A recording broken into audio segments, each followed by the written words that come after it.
नमस्कार मु सामुएल प्रिय दर्शक बंधु जीवंत आहार को पुनर्बार आपण मानंको स्वागत करे।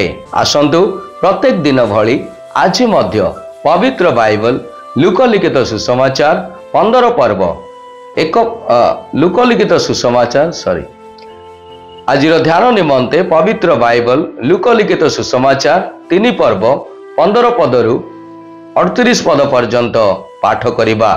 आज मूल प्रसंग जीशुंकर बाप्तिस्म व वंशावली। एठारे प्रकार लिखा जाए, लोके अपेक्षारे थिबारु जोहन के जाने ख्रीष्ट हेबे परा। एहा तांको विषय समस्ते अपना अपना मनरे तर्क वितर्क करुथुबारु जोहन समस्तंको उत्तर देले, मु सिना तुम्भ मानंकु जलरे बाप्तिस्म देउअछि, मात्र मो ठारु जे अधिक शक्तिमान से आसु अछंती, ताहांकर पादुकार बंधन फिटाइबाकू मु योग्य नुहे। से तुम्भ मानंकु पवित्र आत्मा व अग्नि रे बाप्तिस्म देबे। अपना खला उत्तम रूपे परिष्कार करिबा निमंते व निज अमार रे गहम संग्रह करी रखिबा निमंते ताहांक हाथ रे कुला अछि, किंतु अगाड़ी जाक से अनंत अग्नि रे पोड़ी पकाइबे। से एहिपरि अनेक उपदेश देई पुणी विभिन्न प्रकार उत्साहजनक वाक्य कही लोकंको निकटरे सुसंवाद प्रचार करुथिले।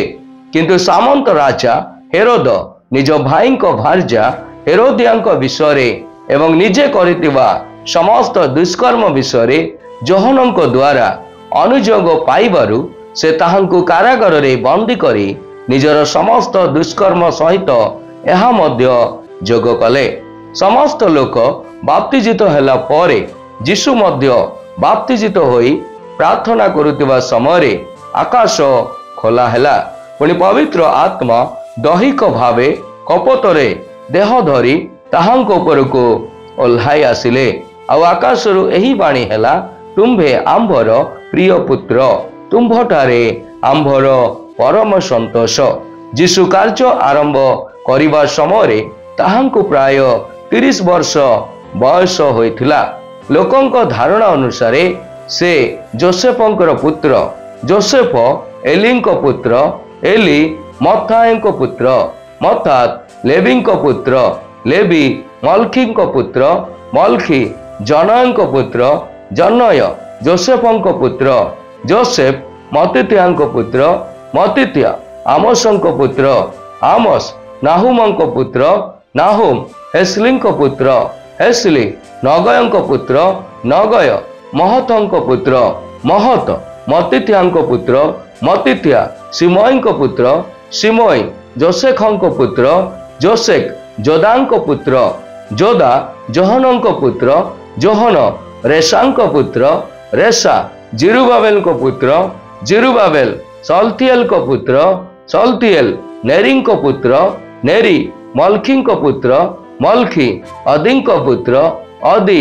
कोमासंक पुत्र, कोमास एलोदानक पुत्र, एलोदान एरोंक पुत्र, एरो जिहोशुवंक पुत्र, जिहोशुव एलिएजरक पुत्र, एलिएजर जोरीमंक पुत्र, जोरीम मत्थांक पुत्र, मत्तात लेवींक पुत्र, लेवी शिमियोनक पुत्र, शिमियोन जिहुदांक पुत्र, जिहुदा जोसेफंक पुत्र, जोसेफ जोनामंक पुत्र, जोनाम एलियाकिमक पुत्र, एलियाकिम मलाहंक पुत्र, मलाह मोनांक पुत्र, मोना मत्थांक पुत्र, मत्था नाथनक पुत्र, नाथन दाऊदंक पुत्र, दाऊद जिसयंक पुत्र, जिसय ओबेदंक पुत्र, ओबेद बयजंक पुत्र, बयज सेलहंक पुत्र, सेलह नहसनक पुत्र, नहसन अमीनादबंक पुत्र, अमीनादब अदमिनंक पुत्र, अदमिन अर्निंक पुत्र,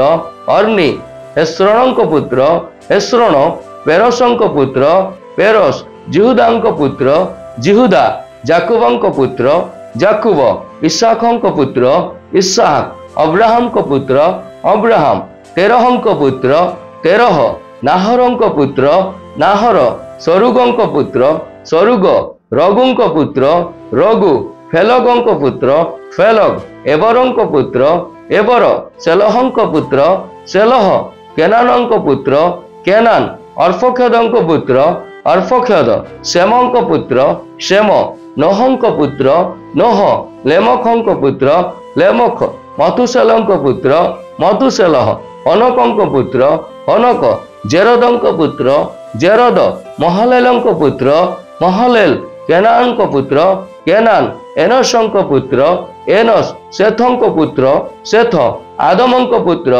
ଆଦମ ଈଶ୍ୱରଙ୍କର ପୁତ୍ର। ଆସନ୍ତୁ ମୋର ପ୍ରିୟମାନେ, ପଠିତ ଶାସ୍ତ୍ରାଂଶକୁ ବୁଝିବା ନିମନ୍ତେ ଚେଷ୍ଟା କରୁ। ଯୀଶୁ ବାପ୍ତିଜିତ ହେଲେ ପାପ ଶୂନ୍ୟ ବ୍ୟକ୍ତି ପାପୀମାନଙ୍କ ପାଇଁ ପାପୀ ରୂପ ଧାରଣ କଲେ। ତାଙ୍କ ବାପ୍ତିସ୍ମ ସମୟରେ ପବିତ୍ର ଆତ୍ମା ତାଙ୍କ ଉପରେ ଅବତରଣ କଲେ। ସ୍ୱର୍ଗରୁ ଏକ ରବ ଆସିଲା ଏବଂ ସେହି ରବ ସାକ୍ଷ୍ୟ ଦେଲା ଯେ ଯୀଶୁ ଖ୍ରୀଷ୍ଟ ଅଟନ୍ତି। ସ୍ୱର୍ଗରୁ ଆସିଥିବା ସେହି ରବ ଈଶ୍ୱର ଖ୍ରୀଷ୍ଟଙ୍କ ଦୁଃଖର ପଥ ଏବଂ ପୁନରୁତ୍ଥାନର ଏକ ବିଜୟକୁ ସୂଚିତ କଲା, ଅର୍ଥାତ୍ ବଂଶାବଳୀ ଦର୍ଶାଇଲା ଯେ ଯୀଶୁ ଯୋସେଫଙ୍କର ଜଣେ ବଂଶଧର ଥିଲେ। ଏହି ବଂଶାନୁକ୍ରମର ଶେଷ ଉତ୍ସ ହେଉଛନ୍ତି ପରମେଶ୍ୱର ନିଜେ। ଏହାର ଅର୍ଥ ହେଲା ଆଦମଙ୍କ ଅଧୀନରେ ଜନ୍ମିତ ସମସ୍ତ ଲୋକ ପରମେଶ୍ୱରଙ୍କ ପୁତ୍ର ଥିଲେ ଏବଂ ଯୀଶୁ ହେଉଛନ୍ତି ପ୍ରଥମ ପୁତ୍ର ଯେ ସମସ୍ତଙ୍କୁ ପରିତ୍ରାଣ କରିବେ। ଆଜିର ଧ୍ୟାନରେ ଯୀଶୁ କିଏ ଅଟନ୍ତି? ଆସୁ ଆମେମାନେ ତାହା ଦେଖୁ। ଯୀଶୁ ପାପୀମାନଙ୍କ ପାଇଁ ସେହି ପାପର ସ୍ଥାନକୁ ନେଇଛନ୍ତି।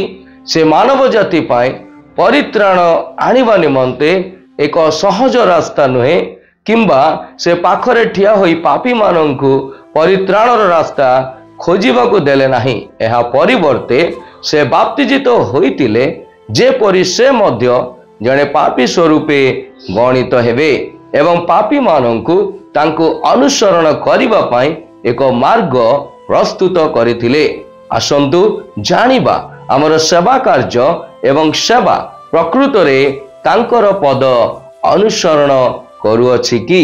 ସେବା କାର୍ଯ୍ୟର ଶକ୍ତି ପବିତ୍ର ଆତ୍ମାଙ୍କ ଠାରୁ ମିଳିଥାଏ। ଯୀଶୁ ସର୍ବଦା ପ୍ରାର୍ଥନା କରୁଥିଲେ ଯେ ପବିତ୍ର ଆତ୍ମାଙ୍କର ଶକ୍ତିକୁ ସେ ସର୍ବଦା ନିର୍ଭର କରୁଥିଲେ ଏବଂ ପବିତ୍ର ଆତ୍ମାଙ୍କ ଦ୍ୱାରା ସେ ପରିଚାଳିତ ହେଉଥିଲେ। ପବିତ୍ର ଆତ୍ମା ଆମ୍ଭମାନଙ୍କୁ କହିବାକୁ ବାକ୍ୟ ଦିଅନ୍ତି ଏବଂ ସେ ଆମ୍ଭମାନଙ୍କୁ ପଥ ଦର୍ଶାନ୍ତି ଏବଂ ପରମେଶ୍ୱରଙ୍କର କାର୍ଯ୍ୟ କରିବାକୁ ଆମ୍ଭମାନଙ୍କୁ ଶକ୍ତି ପ୍ରଦାନ କରନ୍ତି।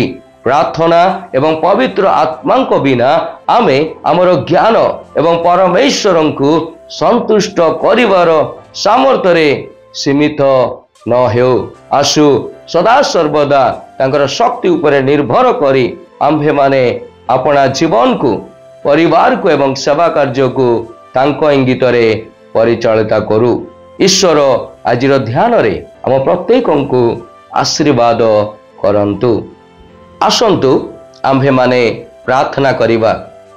ହେ ପ୍ରଭୁ, ମୋର ଜୀବନରେ ସଦାସର୍ବଦା ମୋର ଶକ୍ତି କିମ୍ବା ମୋର ଜ୍ଞାନ ନୁହେଁ, ସର୍ବଦା ପବିତ୍ର ଆତ୍ମାଙ୍କର ଚାଳନା, ପବିତ୍ର ଆତ୍ମାଙ୍କର ପ୍ରେରଣା, ପବିତ୍ର ଆତ୍ମାଙ୍କର ଶକ୍ତି ଦେଇ ଚାଲିବାରେ ଏବଂ ଯେଉଁ କାର୍ଯ୍ୟ ମୋତେ ସମର୍ପଣ କରାଯାଇଛି ତାହା କରିବାରେ ପବିତ୍ର ଆତ୍ମା ତୁମର ଶକ୍ତି ମୋତେ ସଦାସର୍ବଦା ପ୍ରଦାନ କରନ୍ତୁ। ଯୀଶୁଙ୍କ ନାମରେ ଏହି ପ୍ରାର୍ଥନା ମାଗିଲି, ଆମେନ୍।